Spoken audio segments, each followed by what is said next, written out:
Le bulletin sur Fraternité FM. Mesdames, Messieurs, bonjour, bienvenue dans ce bulletin de l'information. Voici les titres. Après l'invalidation de ces candidatures à l'élection présidentielle de 2026, le principal parti d'opposition, les démocrates, ne pourra pas non plus participer aux élections communales de 2026 suite à une décision de la Sénat rendue publique ce lundi. En cause, le parti politique n'a pas satisfait aux exigences relatives à la complétude de son dossier de candidature. Vous aurez les précisions dans ce bulletin. Et puis, du 15 décembre 2025 au 28 février 2026, c'est la période durant laquelle les fidèles musulmans candidats au Hajj 2026 seront enregistrés. C'est ce qu'il convient de retenir du calendrier officiel établi par le gouvernement béninois en prélude à ce rendez-vous spirituel à la Mecque. Bien d'autres informations, l'actualité africaine sportive pour meubler cette édition. Bienvenue à chacun et à tous. Déjà hors course pour la présidentielle, le parti Les démocrates est absent aux élections communales et municipales de 2026. Décision de la Commission électorale nationale autonome Sénat rendue publique ce lundi. Selon la note signée du président de l'institution Sakalafia, la formation d'opposition n'a pas satisfait aux exigences légales pour participer à ces élections. Elle n'a pas réussi à compléter les dossiers de candidature pour être sur le spécimen. Et il faut dire que le parti Les démocrates n'est pas le seul parti recalé pour ces scrutins. Le mouvement des élites engagées pour l'émancipation du Bénin, Mouel Bénin, a vu aussi ses listes rejetées pour les mêmes raisons. À l'arrivée, seules les listes des candidatures des partis Union progressiste Le Renouveau, Bloc républicain et Force Cori pour un Bénin émergent FCBE sont retenues pour l'étape de l'étude de conformité. Plus de 7000 plaintes enregistrées depuis la création de l'Institut national de la femme, INF. C'est le bilan que dresse la présidente de l'Institut qui poursuit sans relâche son combat contre les violences basées sur le genre au Bénin. Plusieurs années après son installation, l'institution présidée par Maître Huguette Bokwe Nyakadia a dressé un état des lieux de ses actions, de leurs impacts et des défis qui subsistent.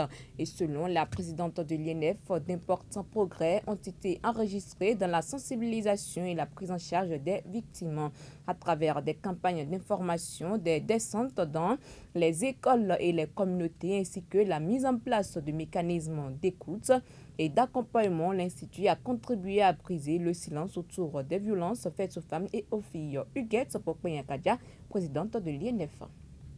C'est un état des lieux encourageant parce que nous sommes déjà à plus de 7000 plaintes depuis que l'Institut national de la femme a été créé. On va bientôt atteindre le chiffre de 1000 décisions de justice. D'ici la fin de l'année, on aura atteint ce chiffre. Partout où nous passons, tous unanimement nous disent que le phénomène est en régression, que le fait que la répression soit une réalité joue un rôle dissuasif. Donc certains, en écoutant ces chiffres, disent donc c'est parce que il y a une recrudescence de violence. Mais moi je dis non, il n'y a pas recrudescence de violence. Il y a recrudescence de signalement et il y a recrudescence de plaintes. Parce que les gens aujourd'hui ont le courage de se plaindre. Et d'ailleurs, les statistiques que nous avons eues pour le premier semestre de cette année nous montrent que tous les signalements, quand on prend les signalements que nous avons reçus, les dénonciations, c'est à plus de 56%, je crois, c'est les hommes qui dénoncent. Ça veut dire quoi? Ça veut dire qu'il y a une transformation sociétale qui a commencé à s'opérer. Si la majorité des dénonciations est faite par les hommes, ça veut dire que les hommes ont commencé à décider de ne plus se taire. Quand ils ont connaissance d'une violence à l'égard d'une femme ou d'une fille, quand ils entendent, quand ils sont témoins, et donc pour nous, c'est vraiment encourageant. Nous avons le 114 qui est notre numéro vert, qui est gratuit, mais nous avons aussi pour ceux qui peuvent faire un petit effort Nous avons le 01 51 07 88 88 qui est le numéro WhatsApp sur lequel on peut envoyer un message vocal, on peut envoyer un message écrit, on peut scanner, on peut faire la photo d'un certificat médical, de tout document, on peut nous envoyer des photos montrant qu'on est blessé, etc. Et même, on peut nous envoyer les messages audio dans différentes langues. Nous avons des personnes qui récupèrent les messages, qui les transcrivent, qui ouvrent les dossiers à partir de ces messages-là. On parle religion à présent. Le compte à rebours est lancé pour l'édition 2026 du pèlerinage à la Mecque. L'Agence pour la gestion de la logistique des officiels vient de dévoiler le calendrier des principales activités qui vont jalonner l'organisation de ce grand rendez-vous spirituel pour les fidèles musulmans du Bénin. Un calendrier qui s'étale sur 7 mois environ et dont Fidélia Yuvohi nous dévoile dans cet élément les grandes dates à retenir. Selon le communiqué de l'Agence pour la gestion de la logistique des officiels, le top des activités sera donné le 17 novembre avec la signature de la convention d'exploitation, une opération qui durera une semaine. Suivra ensuite le dépôt de la caution bancaire le 24 novembre. L'enrôlement des pèlerins, l'une des activités les plus importantes du Hajj, est prévu du 1er au 28 décembre 2025, alors que l'inscription des pèlerins sur la plateforme e-Hajj et le paiement de l'intégralité des frais de participation vont se dérouler entre le 15 décembre 2025 et le 28 février 2026. Les opérations de vaccination et les visites médicales des pèlerins sont fixées entre le 15 janvier et le 15 mars 2026. Le départ des vols de Cotonou se fera entre les 11 et 17 mai 2026, l'arrivée à Médine des pèlerins non résidents le 18 mai et le retour des vols de Jeddah entre le 31 mai et le 6 juin 2026. Les sociétés agréées pour le Hajj ainsi que les futurs pèlerins sont fixés. La balle est désormais dans leur camp. On fait place à présent aux nouvelles internationales avec Tristoni Sakou du CEFIMA.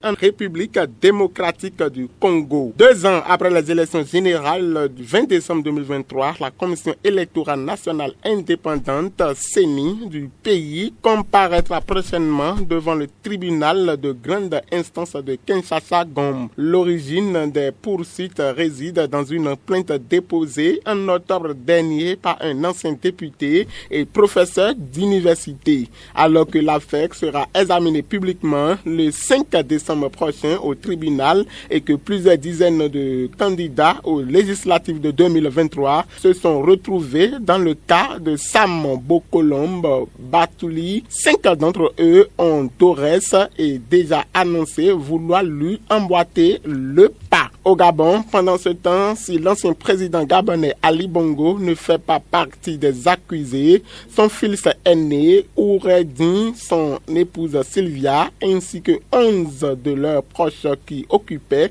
des fonctions de premier plan à la fin de sa présidence vont être jugés pendant toute la semaine devant une cour criminelle spéciale à compter de ce 10 novembre. Mais la femme et le fils de l'ancien chef d'État renversé le 30 août 2023 n'assisteront pas à leur procès surnommé la Young Team. Ce groupe de jeunes cadres est accusé de détournement de deniers publics, faux et usage de faux, corruption active, blanchissement de capitaux, association de malfaiteurs, contrefaçon des sceaux de la République et usurpation de titres et de fonctions. Les Bongo suivront de leur hôtel particulier de Londres où ils ont trouvé refuge après que le président Brice Clotaire Oligui Nguema ait consenti à les laisser quitter le pays à la condition que ces anciens prisonniers fassent profil bas. Mais depuis leur départ, ils en ont décidé autrement et se montrent très offensifs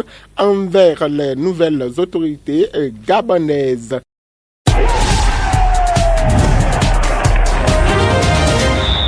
Et puis Epiphan Chabi, bonjour. Bonjour, Massourat. Coupe UFOAB U20 féminin, le Bénin s'incline face au Ghana en ouverture. Oui, pour l'entrée en lice dans la Coupe UFOAB des moins de 20 ans dames 2025, les Amazones du Bénin ont subi la loi des tenantes du titre ghanéenne. Battues 2-0 à Djohou, les joueuses d'Abdoulaye Ouzérou devront rapidement se ressaisir avant d'affronter le Nigeria lors de leur deuxième match.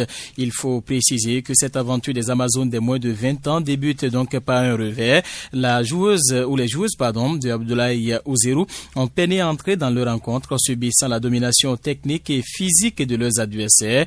Logiquement, les Ghanéennes ont ouvert le score à la 23e minute, profitant d'une défense béninoise en difficulté. Malgré quelques velléités offensives, le Bénin rentre au vestiaire mené 1-0. Et au retour des vestiaires, elles encaisseront donc le deuxième but à la 77e minute. Le Bénin s'incline donc logiquement face aux champions en titre. Il faut préciser que c'est un défi de taille pour les jeunes Amazones déjà dos au mur dans cette compétition UFOA des moins de 20 ans. Elles devront donc gagner leur deuxième rencontre impérativement pour continuer par espérer. Au Mondial 2026, le Cameroun dévoile sa liste pour les barrages dans un climat tendu. Oui, c'est une situation très compromettante pour les Camerounais. La fédération qui a dévoilé indirectement la liste des 28 joueurs retenus par Marc Brice pour affronter la République démocratique du Congo en demi-finale du barrage africain pour la Coupe du Monde 2026 est prévu le 13 novembre à Rabat au Maroc. Une méthode inhabituelle qui relance le débat autour des tensions persistantes entre le sélectionneur belge et l'instance fédérale. Rien ne semble jamais simple au Cameroun, comme l'a rapporté Radio France Internationale. Marc Brice avait transmis sa liste de convoquer le 23 octobre à la FICAFOOT, mais la fédération a exigé que le technicien la présente lui-même au public et lors d'une conférence prévue les 6 ou 7 novembre à Yaoundé. Le refus du sélectionneur a été perçu par la FICAFOOT comme un manque de considération envers les supporters, ce qui a conduit donc à un blocage dans la communication officielle. Il faut dire qu'à quelques jours de ce barrage décisif, cette situation illustre les relations toujours compliquées entre Marc Brice et la FICAFOOT est déjà marquée par plusieurs différends administratifs et communicationnels. Merci à vous, Epiphan Chabi, pour toutes ces précisions relatives à l'actualité sportive. Ainsi s'achève ce numéro du Bulletin de l'information. Merci de nous avoir suivis. À très bientôt pour un prochain rendez-vous.